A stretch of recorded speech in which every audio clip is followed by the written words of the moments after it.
48 মাসের basic pay এবং বকেয়া ডিএ থেকে বঞ্চিত। লাগাতার রাস্তায় আন্দোলন চালিয়ে যাচ্ছেন রাজ্যের সরকারি কর্মচারীরা। বকেয়া ডিএর দাবিতে সুপ্রিম কোর্টে চলছে মামলা।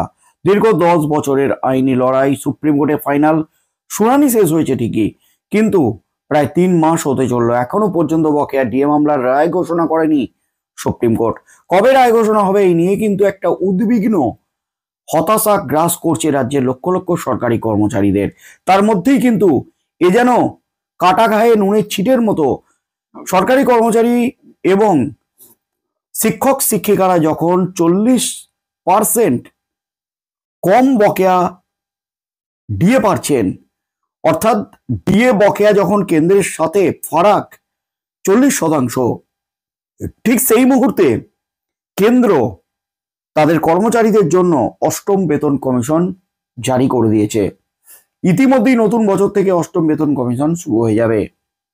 তার মধ্যে রাজ্যে সপ্তম বেতন কমিশন কবে গঠন হবে এই নিয়ে কিন্তু একটা কৌতূহল রয়েছে রাজ্যের সরকারি কর্মচারীদের। তবে রাজ্য এখনো পর্যন্ত সপ্তম বেতন কমিশন নিয়ে কোনো পদক্ষেপ বা কবে গঠন হবে তার কোনো রকম ইঙ্গিত দেয়নি। তার মধ্যেই কিন্তু অবশেষে নবান্নে সপ্তম বেতন কমিশনের নোটিশ। এই মুহূর্তে সবচেয়ে বড় খবর, মুখ্য সচিব অর্থ সচিবকে নবান্নে সপ্তম বেতন কমিশনের নোটিশ। আর সেই নোটিশে যা উল্লেখ তাতেই কিন্তু একেবারে তোলপাড় পড়ে গেল গোটা রাজ্য জুড়ে। তবে কি রাজ্যে জারি হতে চলেছে এবার সপ্তম বেতন কমিশন? এবার কিন্তু সরাসরি আইনি পদক্ষেপ শুরু করে দিলেও এবার রাজ্যের সরকারি কর্মচারীদের সংগঠন ইউনিটি ফোরাম, রাজ্যের মুখ্য সচিব অর্থ সচিব সহ নবান্নে সপ্তম বেতন কমিশনের আইনি নোটিশ, এমনই কিন্তু খবর উঠে আসছে। অর্থাৎ বকেয়া ডিএর দাবিতে আন্দোলন চলছে, মামলা চলছে সুপ্রিম কোর্টে। সেই মামলার ফল ঘোষণা যে কোনো দিন হবে এবং সেই মামলায় জয় নিশ্চিত, এমনই জানাচ্ছেন রাজ্যের সরকারি কর্মচারীদের সংগঠনগুলি। সেই মামলা নিয়ে যখন একটা তোলপাড় চলছে গোটা রাজ্য জুড়ে, কবে রায় ঘোষণা হবে এই নিয়ে যখন একটা জল্পনা চলছে, একটা আশঙ্কা যখন গ্রাস করছে রাজ্যের সরকারি কর্মচারীদের, ঠিক সেই মুহূর্তে সপ্তম বেতন কমিশন নিয়ে এবার একেবারে চরম অ্যাকশন শুরু করে দিল রাজ্যের সরকারি কর্মচারীরা। ইতিমধ্যেই ষষ্ঠ বেতন কমিশনের বকেয়া 40% ডিএ আদায়ে লাগাতার শহীদ মিনার চত্বরে রাস্তার আন্দোলন চালিয়ে যাচ্ছেন রাজ্যের সরকারি কর্মচারীদের একাধিক সংগঠন সংগ্রামী যৌথ মঞ্চের ব্যানারে। তার মধ্যেই কিন্তু এবার সপ্তম বেতন কমিশন নিয়ে রাজ্যকে আইনি নোটিশ, তাতেই কিন্তু রীতিমতো হইচই পড়ে গেল একেবারে গোটা নবান্ন জুড়ে। রাজ্যের সরকারি কর্মচারীদের দাবি দেওয়া ঘিরে আবারও উত্তাল হলো কর্মী মহল। যখন কেন্দ্রীয় স্তরে অষ্টম বেতন কমিশনের প্রস্তুতি শুরু হয়েছে, ঠিক তখনই পশ্চিমবঙ্গের সরকারি কর্মচারীদের জন্য সপ্তম বেতন কমিশন গঠনের দাবিতে রাজ্য সরকারকে সরাসরি আইনি নোটিশ পাঠালো ইউনিটি ফোরাম। মুখ্য সচিব এবং অর্থ সচিবের দপ্তরে অতিরিক্ত মুখ্য সচিবের উদ্দেশ্যে পাঠানো এই নোটিশ ঘিরে সরকারি কর্মচারীদের মধ্যে ব্যাপক আলোড়ন তৈরি হয়েছে। ইউনিটি ফোরামের পক্ষ থেকে আহ্বায়ক দেবপ্রসাদ হালদার ও পলাশ দত্ত এই নোটিশ পাঠিয়েছেন। নোটিশে জানতে চাওয়া হয়েছে, রাজ্য সরকার কি সপ্তম বেতন কমিশন গঠনের বিষয়ে কোনো পদক্ষেপ নিয়েছে বা নিতে চলেছে? কর্মচারীদের দাবি, কেন্দ্রীয় কর্মীদের তুলনায় রাজ্যের কর্মীরা এখন ডিএর ক্ষেত্রে অনেকটাই পিছিয়ে। বর্তমানে কেন্দ্রীয় কর্মীরা যেখানে 58% ডিএ পান, সেখানে রাজ্যের কর্মীরা পাচ্ছেন মাত্র 18%। প্রায় 40% বৈষম্যকে সংবিধানের 14 নম্বর ধারার স্পষ্ট লঙ্ঘন বলে দাবি করেছেন ইউনিটি ফোরামের নেতৃত্বরা। এবং ষষ্ঠ বেতন কমিশন নিয়ে বিস্ফোরক অভিযোগ তোলা হয়েছে। নোটিশে ষষ্ঠ বেতন কমিশনের কথাও বিস্তারিতভাবে উল্লেখ করা হয়েছে। অভিযোগ, ষষ্ঠ বেতন কমিশনের রিপোর্ট প্রায় 4 বছর দেরিতে জমা পড়েছিল। 2019 সালের সেপ্টেম্বরে তৎকালীন চেয়ারম্যান অভিরূপ সরকারের রিপোর্টে সরকার ইচ্ছাকৃতভাবে দেরি করে জমা দেয় বলেও দাবি। এর ফলে কর্মীরা প্রায় 48 মাসের বেসিক পে, ডিএ এবং বাড়ি ভাড়া ভাতা থেকে বঞ্চিত হন। ফোরামের অভিযোগ, এই দেরিতে বহু কর্মচারী আর্থিকভাবে ভেঙে পড়েছেন, পঙ্গু হয়ে গেছেন।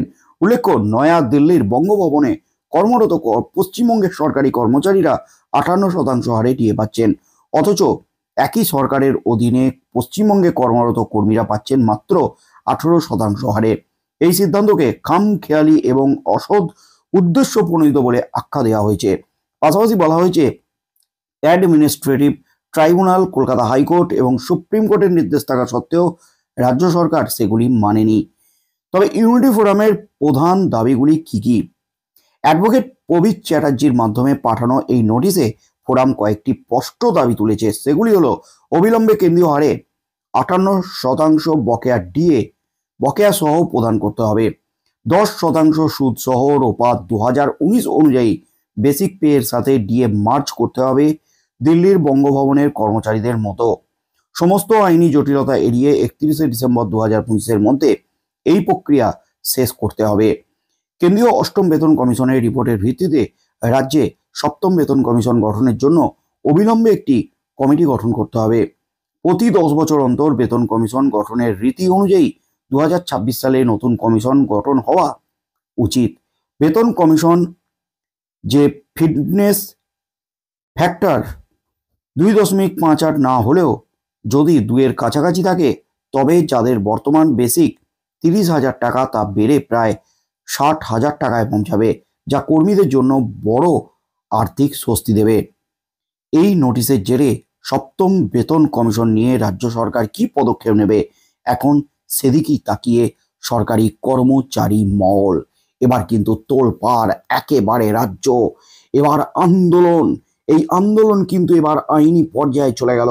সপ্তম বেতন কমিশন নিয়ে যখন কোনো পদক্ষেপ গ্রহণ করেনি রাজ্য, এবং মলয় মুখোপাধ্যায় বাবু তিনি যে দাবি করেছিলেন কনফেডারেশন অফ স্টেট গভর্নমেন্ট এমপ্লয়িজের তরফ থেকে রাজ্যের সাথে ডিএর যে ফারাক কেন্দ্রের 40%, সেই 40% বকেয়া ডিএ নাম মিটিয়ে রাজ্য সপ্তম বেতন কমিশন চালু করতে পারবে না এই রাজ্যে।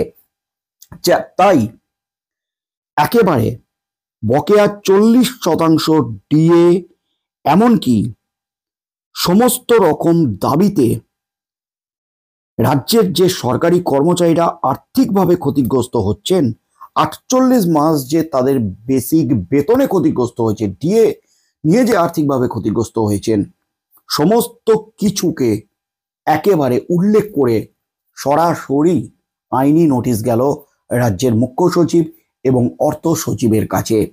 এরপর রাজ্য সরকারের তরফ থেকে এই আইনি নোটিশের পাল্টা ইউনিটি ফোরামকে কি উত্তর দেয়, রাজ্য কি পদক্ষেপ নিতে চলেছে, রাজ্যের মতামত কি সপ্তম বেতন কমিশন গঠন নিয়ে, রাজ্য এবার কি উল্লেখ করে তাদের রিপ্লাইয়ে, কি বলবেন বন্ধুরা?